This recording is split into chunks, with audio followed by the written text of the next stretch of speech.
अन्न का अपमान। एक बार की बात है, रामपुर गांव में सुधा नाम की एक लड़की रहती थी। वह दिखने में बहुत सुंदर थी, लेकिन उसकी एक आदत खराब थी कि वह खाना खराब करती थी। वह ज़्यादा खाना लेकर खाना फेंक देती थी। कुछ समय बाद उसकी शादी हो गई।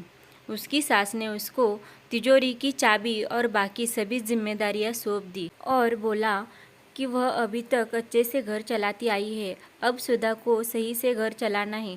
सुधा ने अपनी सास की बात को कबूल किया। सुधा इसके बाद अपने पति से बार बार कभी चीनी, कभी चावल और कभी दाल मंगवाती थी।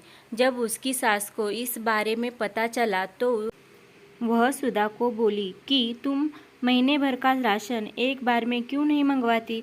सुधा ने बताया कि वह एक साथ मंगवाती है, लेकिन वह कम पड़ जाता है।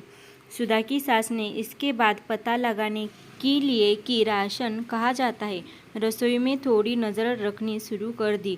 कुछ दिन रसोई में देखने पर उसको पता चला कि सुधा ज़्यादा खाना बनाती है, जिससे बहुत सारा खाना फ्रिज में पड़ा रहता था। उसने सुधा को खाने की अहमियत के बारे में सिखाने की सोची। एक दिन उसने सुधा को बुलाकर कहा कि हमारे पहले वाली नौकरानी के बच्चे की तबीयत ठीक नहीं है, मुझे वहाँ जाना है, क्या तुम भी चलोगी। सुधा भी अपनी सास के साथ जाने के लिए तैयार हो गई। अपनी नौकरानी की बस्ती में जाकर सुधा की सास ने कहा कि मैं अभी रास्ता पूछ कर आती हूँ। इसके बाद सुधा वहीं खड़ी रही। सुधा ने एक घर के अंदर देखा तो एक छोटा बच्चा भूख के कारण रो रहा था। उसकी माँ ने अपने अनाज के सभी बर्तन देखे, लेकिन वो खाली थे। यह देखकर सुधा को रोना आ गया। कुछ देर बाद उसकी सास आई और उसको अपनी नौकरानी के घर लेकर गई। नौकरानी के घर जाने पर उसका लड़का बीमार लेटा हुआ था।